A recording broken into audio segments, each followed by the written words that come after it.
Two nations that never shared a language, never shared a border, and by almost every account never sat down at the same fire, somehow ended up telling the same story about these mountains. The Cherokee called it one thing, the Shawnee called it something else. But when you lay their warnings side by side and actually read them, they describe the same place, the same danger, and the same instruction. Do not dig there. Do not build there. Do not wake what sleeps under the Blue Ridge. For 200 years we were told these were just legends, just stories to frighten children away from dangerous ground. And then people went looking, and the ground turned out to be far stranger than the stories. If you are the kind of person who wants the real version of this, the part that got quietly left out of the textbooks, go ahead and subscribe right now. This channel goes to the places the official history skips over, and this is one you are going to want to watch all the way to the end. It only takes a second, and it tells the algorithm to keep showing you the rest. Let me start with the land itself, because the land is the first piece of evidence. The Blue Ridge is old, not old the way a building is old. Old the way something is old when it was already ancient before anyone thought to write anything down. Geologists will tell you these are among the oldest mountains on the planet, worn down across stretches of time we cannot picture, until they became the soft blue waves you see today. Once, they may have stood as tall as the Himalayas do now. What is left is the root of a mountain range, the part that was too deep and too stubborn to erode. That haze that gives them their name comes from the trees themselves, releasing something into the air that scatters the light into that blue smoke hanging in the valleys. It looks like the most peaceful place in America, and maybe that is exactly why nobody looked too closely for so long. Because underneath that peaceful blue surface there is a record, and the people who lived here longest, who watched these ridges through more generations than we can count, left behind a set of instructions. Not a myth, not a fairy tale, instructions. And the strangest part is that two separate nations left behind versions of the same ones. The Cherokee homeland stretched across what is now western North Carolina, eastern Tennessee, northern Georgia, and up into the edges of Virginia. This was the heart of their world. Their mother town, a place called Kittua, sat along the Tuckasegee River, and from that single mound the entire nation traced its origin. The Shawnee were different. The Shawnee were travelers. Their history is a history of movement, of being pushed and pulling up roots and settling and moving again, across a territory so wide that at times they seem to be everywhere and nowhere at once, from the Ohio country down into the southern mountains and back. These two peoples had contact. Trade happened, war happened, but they were not the same. They did not share a cosmology. They did not share a founding story. Their languages come from entirely different families, so different that a Cherokee speaker and a Shawnee speaker could not understand a single word the other said without an interpreter standing between them. And yet there is a warning that shows up in both traditions. Once you see it, you cannot unsee it. Let me give you the Cherokee side first, because it survived in the most detail, and because historians have argued about it for the better part of 2 centuries. The Cherokee told the early European settlers something strange. They said they were not the first people to live in these mountains. They said that when their ancestors arrived, someone was already here. A people who were pale, a people with light skin and, according to the stories, eyes that could not handle sunlight. They could see in the dark, the Cherokee said. They moved at night and hid during the day. The Cherokee called them the moon-eyed people. This is not something invented for a video. It is documented. In the late 1700s, a man named Benjamin Smith Barton wrote down what the Cherokee told him about a race of people who had lived in the region before them, people who could not see well in daylight, people who were eventually driven out or destroyed. The story was old even then. It was already a legend passed down through generations when the colonists showed up asking questions, and it did not stay a single isolated account. Other observers, dealing with the Cherokee at different times and in different places, came back with versions of the same thing. Pale people, bearded in some tellings, small in some, tall in others, blind in the day, builders, driven west or driven underground, or wiped out in a war so old the Cherokee themselves treated it as ancient history. And herein where it stops being just a story. Because the Cherokee did not only say these people existed, they said these people built things, and some of those things are still standing. Go to the top of Fort Mountain in northern Georgia, and you will find a wall. A long, low wall of piled stone that runs for roughly 850 feet across the summit. In places, it is still several feet high. It zigzags. It has pits or depressions built into it at regular intervals, evenly spaced, deliberate. Nobody knows who built it. The Cherokee, when they were asked, said they did not. They said it was there before them. They said it was the work of the moon-eyed people, the pale ones who came before. The official position for a long time was that maybe it was ceremonial, maybe a fortification, maybe something thrown up by an earlier group we simply do not have a name for.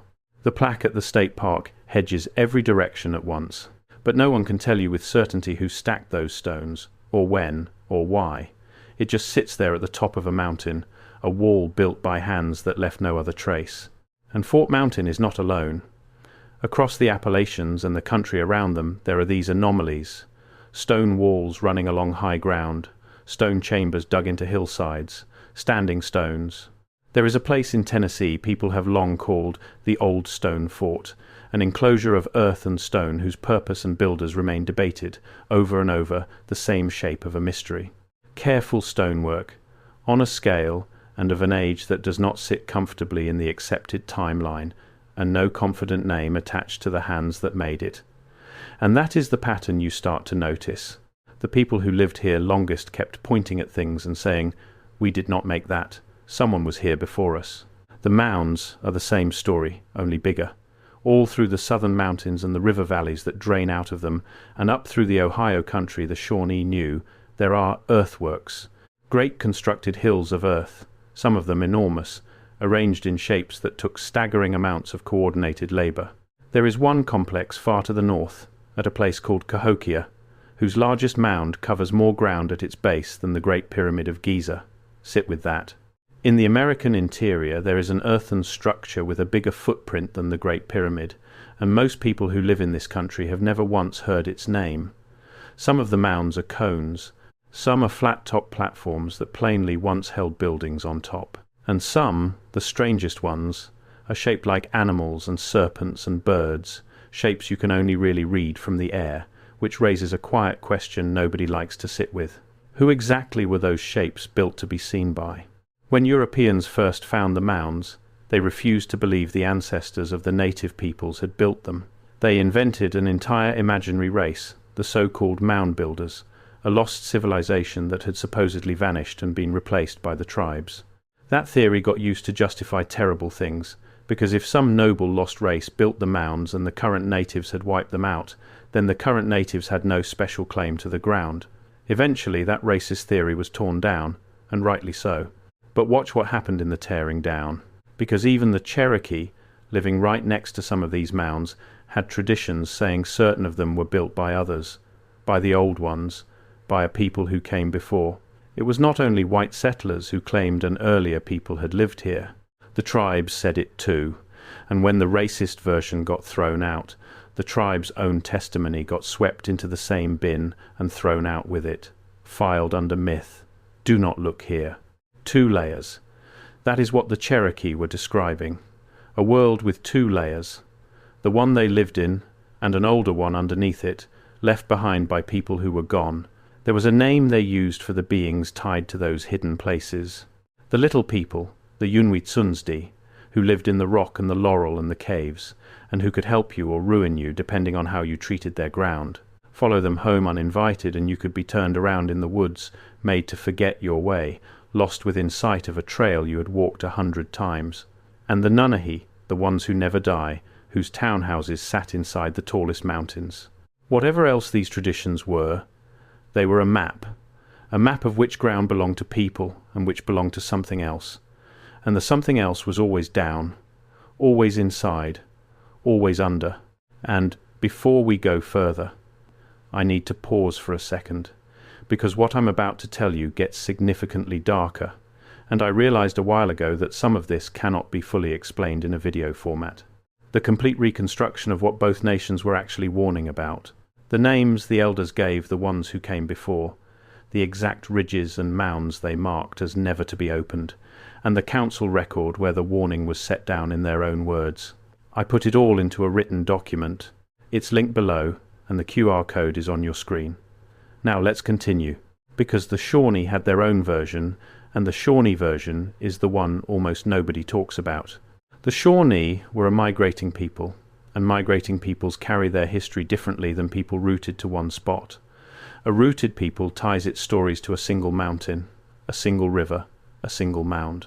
A travelling people ties its stories to a journey, and the Shawnee journey, in their own telling, kept bringing them back to the southern mountains, again and again, across centuries, as if something about this range mattered to them in a way that outlasted any single village they built.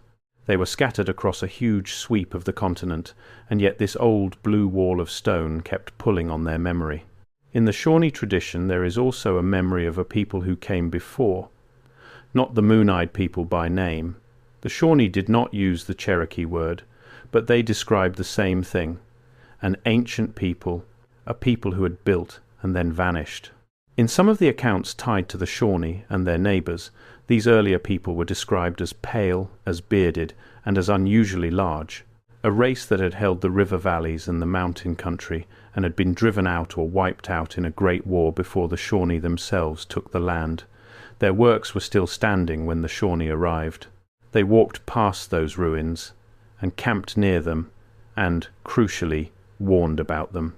There is a detail in some of these accounts that is easy to miss and hard to forget once you have caught it. The earlier people were not simply gone, they were driven, west or down, or into the dark.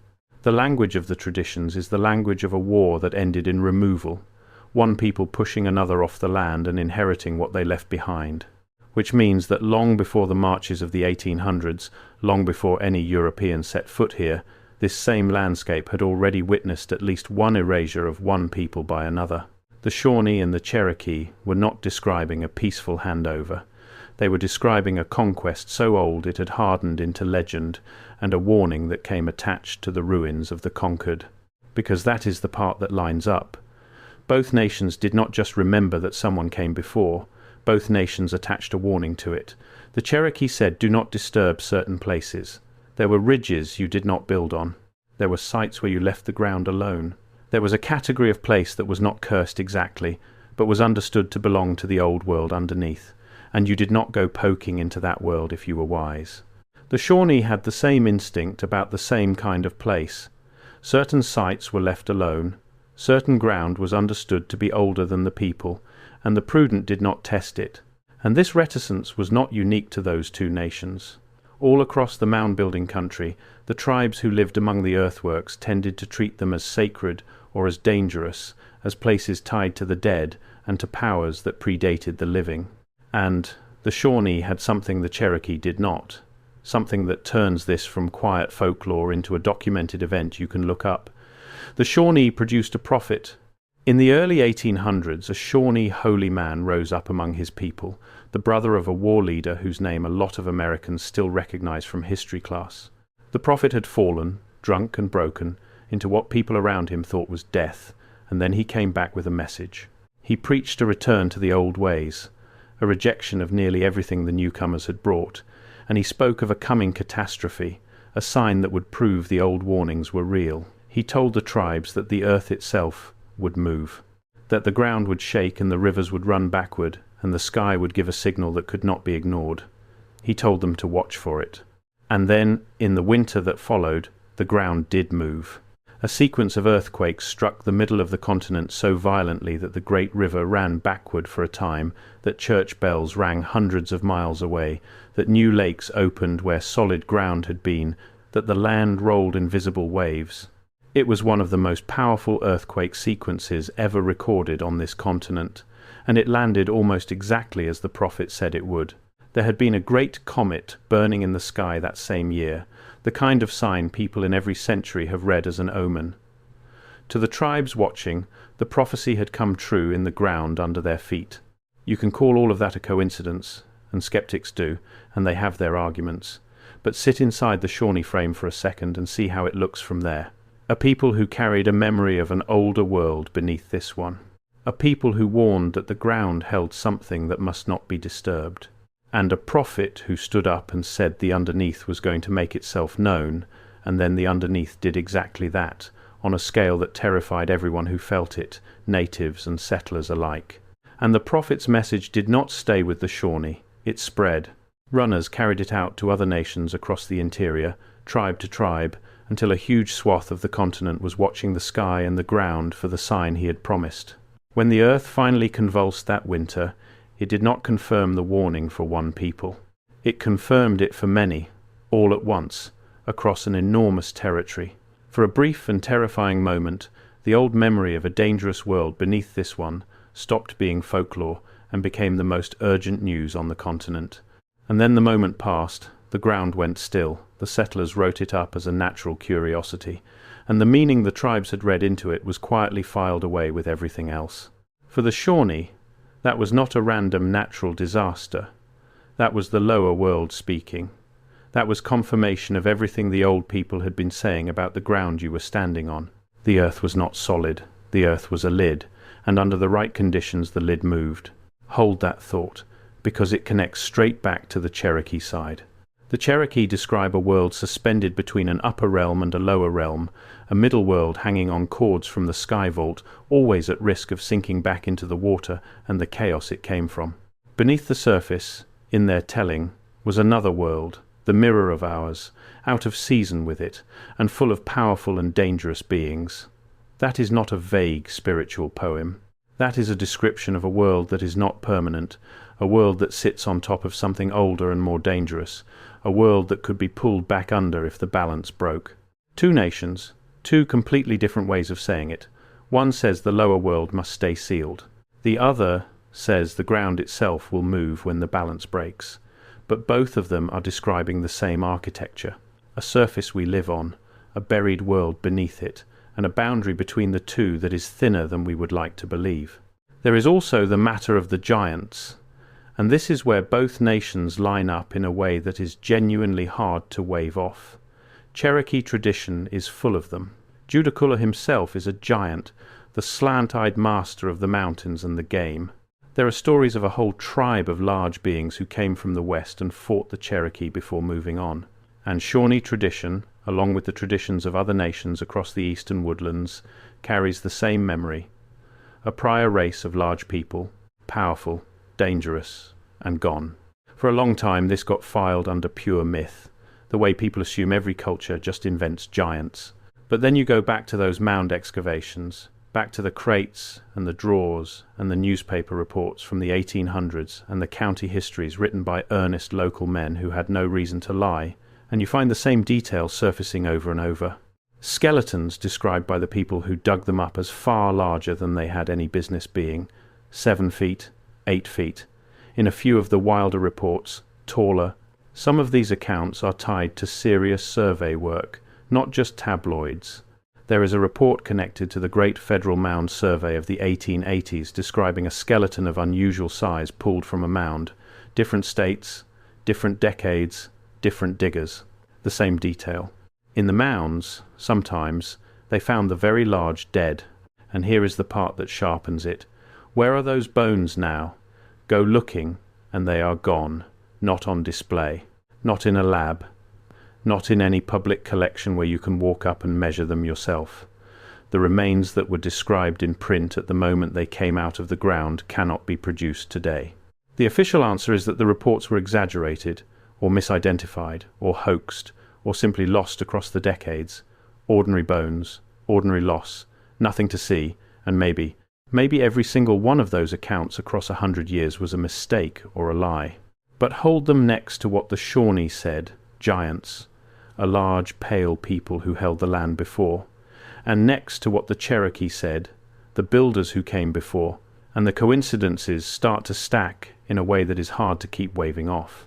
The physical evidence that might have settled the question is exactly the evidence that vanished into storage and never came back out. That is either the most consistent coincidence in American archaeology, or it is a pattern.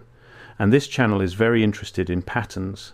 Picture how one of these finds actually went. A crew opens a mound in some river county in the middle of the 1800s. They hit bone. The bones are big, bigger than anyone standing there has ever seen, and someone measures them, and someone writes it down, in a letter, in a local paper, in the county record. For a while, the find is real and local and talked about, and then the trail goes cold. The bones get boxed and shipped off somewhere, or handed to a private collector, or simply set aside in a back room, and the next time anyone goes looking, they are nowhere.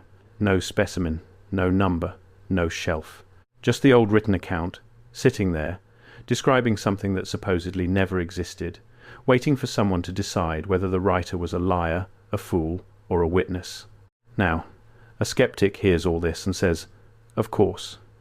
Every culture has sacred sites. Every culture has taboo ground. This is just normal human religion, and you are stitching two ordinary traditions together and pretending you found a conspiracy. And that would be a fair point. It really would, if the warnings were vague. If the Cherokee said spirits live in the mountains, and the Shawnee said spirits live in the mountains, then fine, that is two peoples having a similar instinct about a dramatic landscape. Nothing strange about it. But the warnings are not vague. That is the thing. When you get into the detail, they stop describing spirits in a general sense, and they start describing something specific, something structural. They start describing, and I want to be careful how I say this, a thing that was built, that was buried, and that was not supposed to come back up. Let me show you what I mean by looking at a rock. In Jackson County, North Carolina, sitting in a field in the Blue Ridge, there is a large soapstone boulder covered in carvings. It is called Judaculla Rock. The carvings are old, weathered, and to this day nobody has translated them, because nobody knows what system they belong to, if it is a writing system at all. There are hundreds of markings crowded onto that one stone. Figures, lines, cupules, shapes, and a 7-fingered handprint that has become the rock's most famous feature. 7 fingers, not 5. People walk past that detail every day without letting it land. The Cherokee name behind the rock refers to a giant, a slant-eyed master of the game animals who lived in the high mountains at a place whose name translates to something like the place where he jumped down. He was said to leap from a mountain called Tennessee Bald and land right there on the rock, leaving his handprint pressed into the stone. That is the surface version. A giant, a leap, a handprint. But dig underneath the folklore and you find something more interesting. Cherokee tradition treats the rock not as decoration but as a boundary marker, a line, a place where the giant's domain began and the ordinary human world ended. On one side you were fine. On the other side you were in the territory of something older and larger than you, and you conducted yourself accordingly. A boundary marker. Think about what that implies. A boundary implies two territories. It implies that someone, at some point, needed to mark where the safe world stopped and the other world started. You do not carve hundreds of symbols into a boulder and treat it as a sacred line for no reason. Something was on the other side of that line, and the Shawnee, hundreds of miles away, moving through their own set of forbidden sites, carried the memory of the same kind of boundary, places you did not cross, ground that belonged to the ones who came before. So now we have two nations, unrelated languages, separate origins, and both of them are pointing at the Blue Ridge and saying the same three things. There were people here before us. They built things that are still here. And there are places where their world touches ours, and you do not go into those places. Three claims, carried by two peoples who agreed on almost nothing else, pointed at the same range of ancient blue mountains. Before we move on to the next teaching, stop for a second. What you just heard about the boundary markers is the part that changes everything. But it only makes sense when you see it written out next to the original settler accounts, the identical warning, the buried foundations. It's all in the document linked below. Take 5 seconds right now, grab it, and then come back, because what comes next builds directly on it. The link is in the description. QR code is on your screen. Now, here is where the story turns, and where I have to bring in something a lot of people are not ready to hear. Everything I have described so far fits, more or less, inside what a mainstream historian would accept as folklore. Legends of earlier peoples, sacred sites, unexplained walls and carvings. A cautious historian would shrug and say, interesting, unexplained, probably has a mundane answer we just have not found yet. But there is another layer, and it connects the Blue Ridge warnings to something much bigger. Because the Cherokee and the Shawnee were not the only ones who noticed that the land here had two histories. The people who came after them, the surveyors, the engineers, The men who mapped this country and carved it into counties and property lines ran into the same thing, and their reaction was very different. The Cherokee left the old places alone. The men with the survey chains did not. Look at the record of how this region got mapped and settled, and you find something strange in the timing. There is a period, roughly the first half of the 1800s, when an enormous amount of the older history of this land seems to simply drop out of the account. Gold was found in the North Georgia mountains, right in the heart of the Cherokee country, and the rush that followed put a price on the land that no treaty was going to survive. The native nations were removed, violently, on the forced marches we now remember by name, marched 1,000 miles west at gunpoint. And in the vacuum left behind, a new story got written about who had been here and what they had built. The mounds got explained away, the walls got explained away, the carvings got labelled curiosities. An entire prior world got flattened into a footnote in a single generation, and the only people who could have contradicted the new story were gone. And the rewriting was not lazy, it was thorough. New names went on old places, new origin dates got assigned to structures nobody had actually dated. The tribes who had lived among the works for centuries were recast as recent arrivals with no deep claim, and the works themselves were handed to a vague, safely extinct past that could not talk back. Within a generation or two, the official story of this land was complete, internally consistent, printed in books, and taught in schools, and it had a clean, empty space exactly where the older civilization used to be. That is the unnerving thing about a rewrite done well. It does not look like a gap, it looks like the whole picture. You have to already suspect something is missing before you can see the shape of the whole. And this is where the Blue Ridge story stops being just an Appalachian legend and starts rhyming with something people have started calling, for lack of a better word, the reset. Because all across the world there is this same pattern. An older layer of construction, more advanced or at least more mysterious than it should be. Structures nobody can quite account for.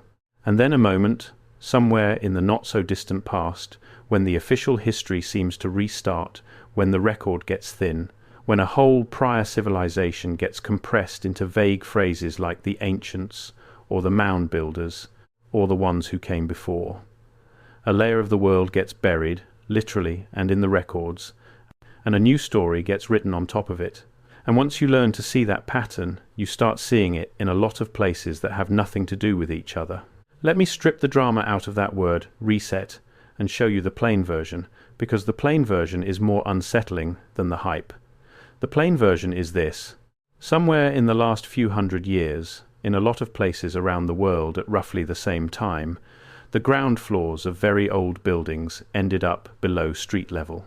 You have seen this and never thought about it. A grand old structure where the original front door is now half a story underground, where you walk down a little stair to reach what used to be the entrance, where the windows at your feet were once at eye level.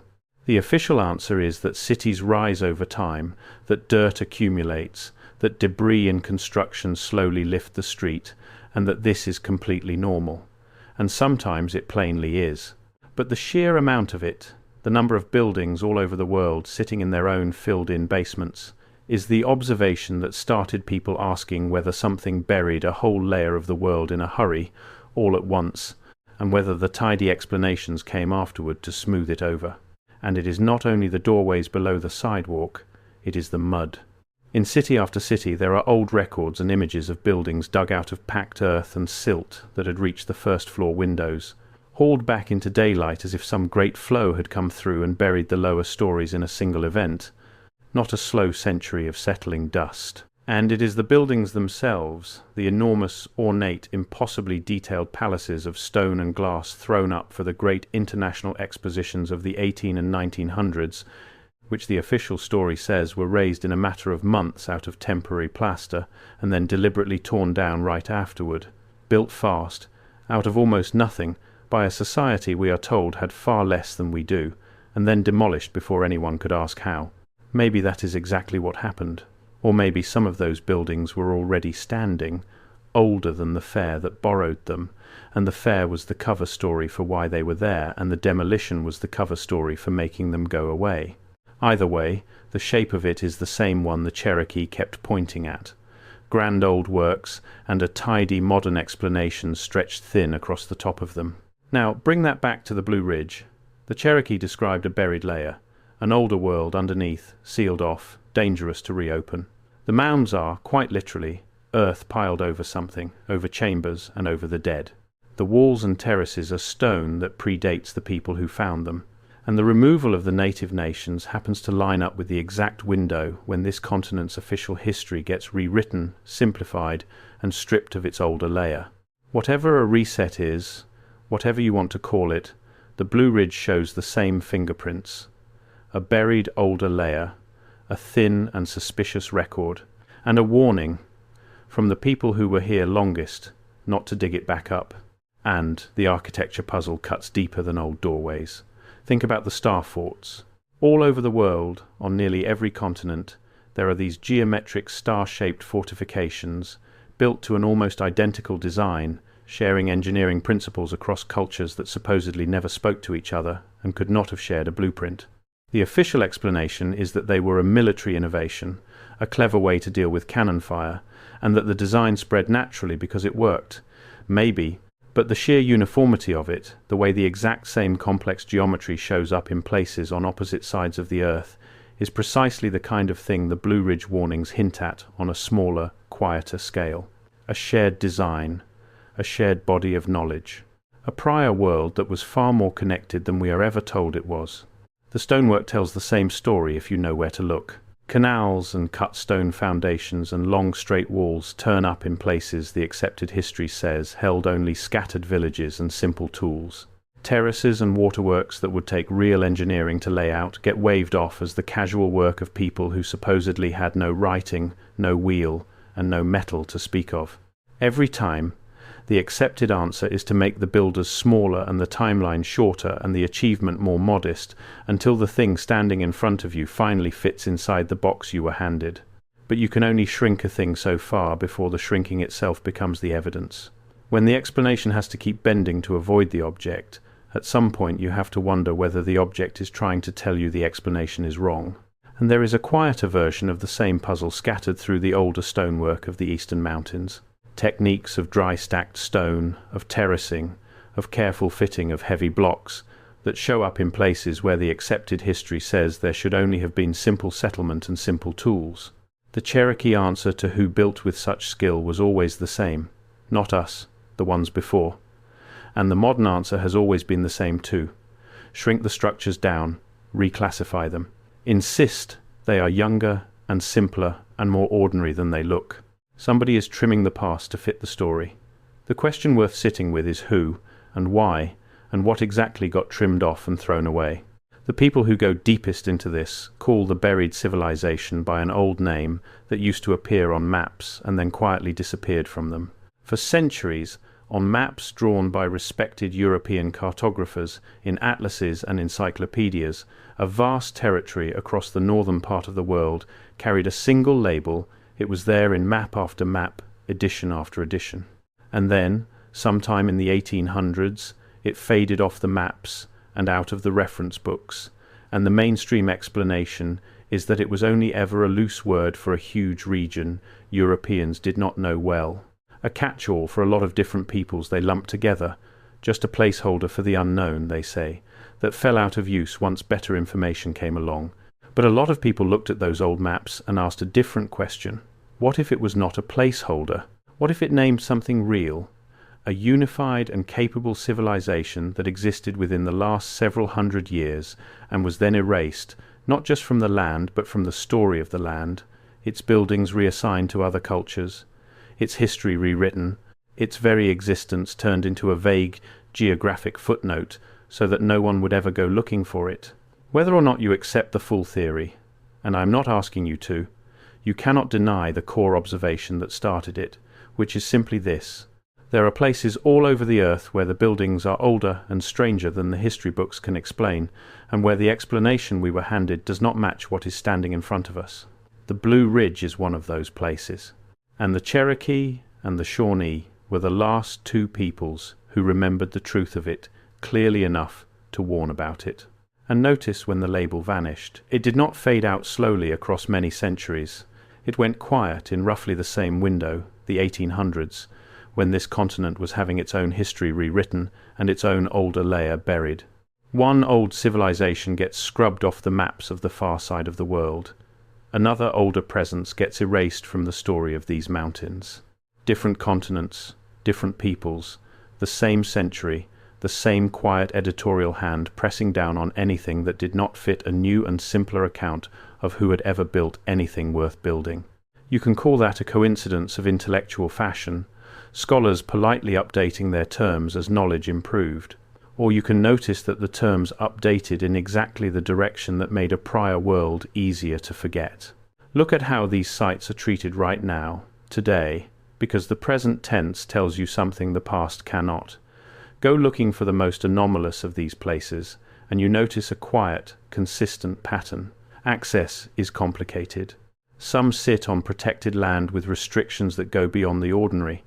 Some had their most interesting features studied once, briefly, decades ago, and then declared closed and settled and never seriously revisited. The oversized remains from the old excavations are, as a rule, not on public display and not available for independent examination by anyone who might measure them and ask hard questions. And the claims that a given site might be older or larger or stranger than the accepted timeline allows are met, again and again, with the same swift institutional certainty. The same we already know what this is. The same nothing to see here, move along. Maybe every one of those closures is justified. Maybe each is a case of genuine experts correctly shutting down a bad idea before it wastes everyone's time. But step back and look at the whole set at once, all of it together, and the consistency starts to feel less like a series of accidents and more like a policy. It is always the same shape. Something in these mountains looks older or larger or stranger than it should. Someone points it out. And the door closes fast and stays closed. The Cherokee said, "Do not open these places." The strange part, the part that should make the hair on your neck stand up, is that the modern world, in its own bureaucratic and paperwork-driven way, seems oddly determined to keep them closed too, just without ever explaining why in terms that anyone on the outside can actually check. And it is worth being precise about how this actually feels from the inside, because it is not a movie. There are no men in dark rooms burning documents. It is far more ordinary than that, and far more effective. It is a permit that takes years to get. It is a study that was done once decades ago and is now treated as final. It is a box of remains that is simply not available for viewing right now. It is a polite letter explaining that the site has been thoroughly assessed, and there is nothing further worth investigating. No single one of those is sinister. Any one of them, on its own, is just paperwork. It is only when you line up dozens of them, all pointing the same way, all closing the same kind of door, that the ordinariness itself starts to look like the method. That is where the two eras finally rhyme. The old people sealed these sites with story and taboo, with warnings passed mouth to ear for centuries. The new people, after breaking those seals and hauling off whatever they found inside, sealed them again with paperwork and silence and lost inventory numbers. Different tools, same result. The ground stays closed, the contents stay out of sight, and the public stays about as uninformed as it was before, only now without even the warning to guide it. Let me tell you what happened to the warning itself, because that is the last piece, and it is the darkest one. Warnings only work if they get passed down. A warning is a chain, one generation handing it to the next, over and over, for as long as the danger lasts. Break the chain, and the warning dies, and the danger is still sitting there, but nobody knows to avoid it anymore. That is the real horror at the center of this whole story. Not the buried thing, the broken chain, because the removals of the 1800s did exactly that. They broke the chain. When you march a people off their land at gunpoint, when you scatter them 1,000 miles from the mountains their entire memory is anchored to, when you separate the elders who hold the old knowledge from the young people who are supposed to receive it and carry it forward, you do not just steal land. You cut the wire that was carrying the warning down through time, and the Shawnee, pushed and scattered across their own long, brutal century of removals, had their chain cut too. Two separate transmissions of the same warning, both severed inside the same few decades. Think about what actually died when those chains were cut. Not just a story, a working body of knowledge, which specific ridges to stay off, which springs and coves and balds were tied to the old works, and which ground was safe. How to read this landscape the way people who had lived on it for 1,000 years could read it. The warning was the compressed, memorable, hand-me-down version of all of that, the part built to survive the generations, and it was carried by the elders precisely because the elders were the ones who still held the rest.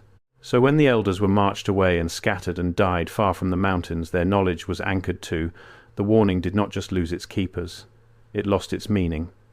And it faded, the wire was cut, and the current it once carried stopped flowing. A caution with no context left behind is just a strange old saying, easy to smile at and easier to ignore, and that is very close to the state in which the last fragments of it reached us, stripped of everything that would have told us it was real. The people who did the cutting were not interested in the warning, they could not even hear it. They wanted the land, the timber, the gold in the Georgia hills, the farms and the roads, and the future they were sure they were building. So they dug where the Cherokee said not to dig. They built where the Shawnee said not to build. They cracked open the mounds looking for relics and treasure, hauled off the stones for their own walls and foundations, ploughed the sacred ground flat for corn, and mapped their new property lines right over the old boundaries, as if those boundaries had never meant anything. And then they wrote a history in which none of the old warnings had ever existed at all. And here we are, generations later, living on top of all of it. Most of us have never heard a single word about any of this. We drive the parkway through the most peaceful blue mountains in the country. We stop at the overlooks. We take the photographs. And we have absolutely no idea what the last people who truly understood this place were trying so desperately to tell whoever came next. I promised I would be honest about where the record ends and the speculation begins, and we are deep in the speculation now, so let me be plain and lay the two columns side by side. On the solid side, there are real, recorded oral traditions from two rival nations describing an earlier pale people. There are real stone structures those tribes said they did not build and that no one can confidently explain. There are real earthworks of staggering scale. There are real contemporary reports of oversized remains that can no longer be produced. And there is a real, documented pattern of the establishment inventing a false lost race theory and then, in correcting it, burying the tribe's own testimony along with the lie. Those are the bricks, and they are solid. On the other side, there is no confirmed lost global empire in the academic record. There is a real old map label and a real disappearance of it, with a mundane explanation attached. There is no confirmed race of pale giants in the archaeological record. What the researchers do is take the solid bricks and arrange them into a wall, and the shape of that wall is a civilization that was deliberately erased. You do not have to accept the whole wall to be genuinely disturbed by the bricks. And anyone who tells you they know for absolute certain, either that the empire was real or that there is nothing here at all, is selling you something. But here is the thing that keeps me up at night about this particular story. It is the agreement folklore drifts. Stories change in the telling, they borrow from their neighbours, they bend toward whatever the teller wants them to mean. So for two peoples who were enemies, who did not share a language, who had every reason in the world to tell a different story, to independently arrive at the same warning about the same mountains, one of only two things can possibly be true. Either they inherited it from a common source older than their rivalry, a shared memory from a time before they ever split into enemies, or they were both describing something so real, so physically and undeniably present in that landscape, that neither of them could tell the story any other way, because the walls were right there in front of them, and the mounds were right there, and the memory of who made them was still too fresh to distort. Both of those possibilities point in the exact same direction, backward, to something older than the Cherokee, older than the Shawnee, older than the rivalry between them. Something that was here, that built in stone and earth on a scale we still cannot fully explain, that was described in both traditions as pale and different and gone, and that left behind a warning strong enough to survive centuries of open war between the very people who kept carrying it. And that warning, stripped of every last layer, comes down to a single instruction that both nations tried to hand to whoever came next. Something was here before you. It left its marks all through these mountains. Do not dig them up. Do not disturb what it left behind. because you do not understand what it was, and you do not understand why it is gone. We dug them up anyway. We flattened the mounds for cornfields. We opened the graves for relics and sold what we found. We carted off the bones and lost them in basements and storerooms. We paved the effigies and quarried the walls, and turned the sacred high places into scenic overlooks with parking lots and gift shops. Everything the two nations told us not to do, we did, thoroughly and casually and without a second thought, across about 200 years. Maybe it was all metaphor. Maybe the lower world and the sealed boundaries and the pale ones underneath were a beautiful, sophisticated way of encoding a hard-won truth, a way of saying certain ground should never be broken and certain balances should never be tested. And given everything we have done to these mountains since, the strip mines and the clear cuts and the flooded valleys, that would be its own kind of warning, and we ignored that one too. Or maybe it was not metaphor at all. Maybe two nations who never shared a language were describing, as literally and as carefully as they knew how, a real thing in a real place that a third group came along and pried open without ever once understanding what it was. I do not know which of those is true, and I think anyone who claims to know for certain is not being honest with you, but I know what the record shows. Two unrelated peoples, the same warning, real structures nobody can explain, a history rewritten in a single violent generation, and a chain of memory that was deliberately, systematically cut right at the moment it mattered most. The Cherokee and the Shawnee did their part. They remembered, and they warned, for as long as anyone on earth would let them. The very least we can do, standing here on top of all of it, is finally stop pretending we never heard them. So if this is the kind of history you want more of, the real layer underneath the one we were handed in school, subscribe and stay with this channel, because the next place we are going makes the Blue Ridge look like a warm-up. The Moon-Eyed people were only one remnant. There are others, in other mountains, on other continents, all telling the same buried story, and we are going to find every last one of them. There is a document that ties all of this together, linked in the description, with the sources laid out so you can walk the trail yourself and check every step. Grab it, read it, and decide for yourself what the old people were really trying to say. I will see you in the next one.